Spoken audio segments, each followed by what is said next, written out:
Guarda che fetta, l'impasto è bello soffice, lievitato per bene.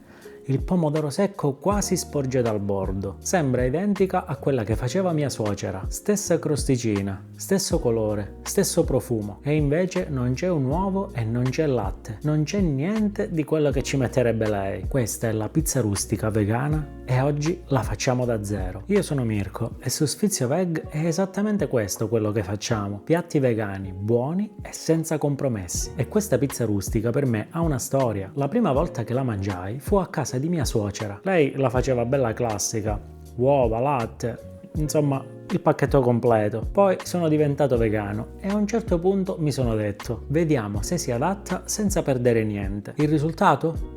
Meglio di prima. Sì, ma non ditelo a mia suocera.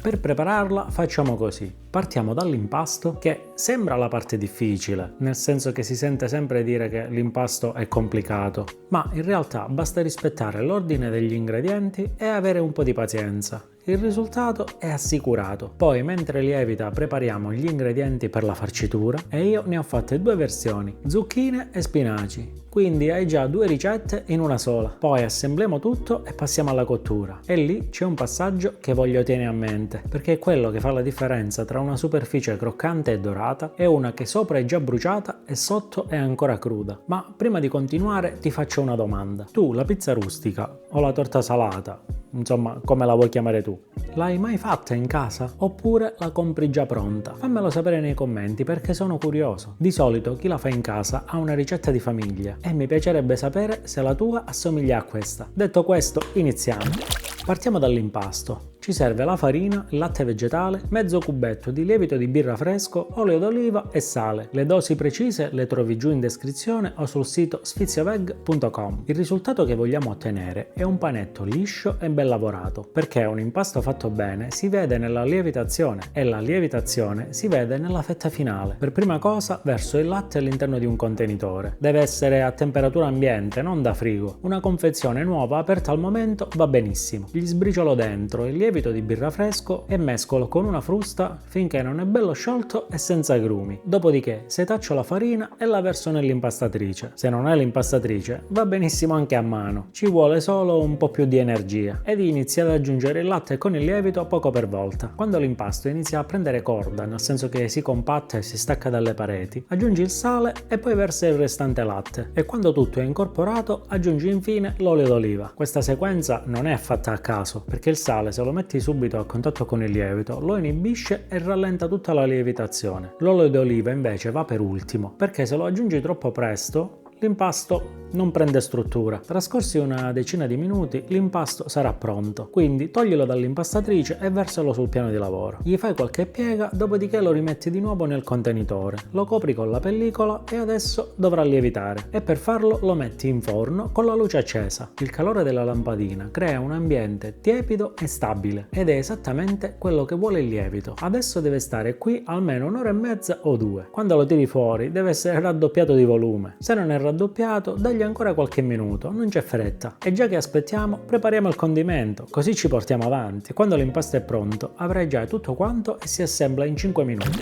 Quindi prepariamo la farcitura a base di zucchine. Le laviamo per bene sotto l'acqua corrente e le tagliamo a fettine sottili. Dopodiché mettiamo sul fuoco una padella con uno spicchio d'aglio, dell'olio e una foglia d'alloro e aspettiamo che l'olio diventi bello caldo. A questo punto verso nella padella le zucchine tagliate a fettine e aggiungo anche qualche altra spezia. Io ho usato paprika, pepe nero e semi di finocchio, ma puoi usare tranquillamente quello che c'hai, non c'è una combinazione obbligatoria. Prima le lascio saltare qualche minuto a fuoco vivace, senza coperchio, così prendono colore. Dopodiché le copro con il coperchio e le lascio cuocere a fiamma bassa per circa 5 minuti, così si cuociono per bene anche all'interno. Trascorsi i 5 minuti, tolgo il coperchio e lascio evaporare l'umidità in eccesso, perché se restano troppo umide mi andranno ad ammollare tutta la base dell'impasto. E il risultato? Una pizza rustica estremamente molle sulla base e secca sopra. Quindi se vedi ancora acqua sul fondo della padella, lasciare cuocere per qualche altro minuto. Se invece vuoi fare la versione con gli spinaci, il procedimento è ancora più semplice. Io ho messo gli spinaci surgelati direttamente in padella con una tazzina d'acqua. Li ho coperti con il coperchio e ho aspettato che si scongelassero da sole. Nessun passaggio extra. extra. Anche qui il passaggio fondamentale è lasciare asciugare prima di utilizzarli. E già che siamo a questo punto, se queste ricette ti piacciono, quelle semplici ma fatte per davvero, lascia un like, lo vedo e capisco che vale la pena continuare a farne. Ok, ci siamo, a questo punto l'impasto è lievitato, il condimento è pronto, non ci resta che accendere il forno a 180 gradi in modalità ventilata. Così mentre assembliamo la pizza rustica il forno si scalda per bene. Quindi prendo l'impasto e lo divido in due parti, una un po' più grande e una un po' più piccola. Quella più grande sarà la base, mentre quella più piccola sarà la copertura. Quindi verso un filo d'olio all'interno di una teglia. Prendo la parte grande e la stendo con il mattarello fino a ottenere un rettangolo un po' più grande della teglia, così i bordi si alzano da soli. Adesso trasferiamo l'impasto nella teglia e il metodo più comodo è arrotolare l'impasto sul mattarello e srotolarlo dentro. Poi gli do una sistemata con le mani per farlo aderire bene e gli sistemo anche i bordi. Quindi bucherello tutta la superficie con una forchetta, così evito che si formino delle bolle d'aria durante la cottura. Verso il condimento sulla base e lo distribuisco per bene. Poi do una bella manciata di noci e una spolverata di formaggio vegano grattugiato. Aggiungo anche dei pomodorini secchi sott'olio tritati grossolanamente, non finissimi perché un pezzo generoso ogni tanto ci sta bene. Ora prendo l'altra parte di impasto, quella più piccola, e faccio lo stesso lavoro col mattarello. La stendo, la avvolgo sul mattarello e la srotolo sulla base. Sistemo i bordi e li premo, così si chiudono per bene. E anche qui bucherello tutta la superficie con la forchetta. Stesso motivo di prima, quindi spennello la superficie con il latte di soia, così in cottura viene bella dorata e uniforme. E finisco con una spolverata di semi di sesamo. Io ho messo sia quelli bianchi che quelli neri, ma anche solo uno dei due va benissimo. E adesso il segreto sulla cottura. Prima di infornarla, copro la teglia con un coperchio.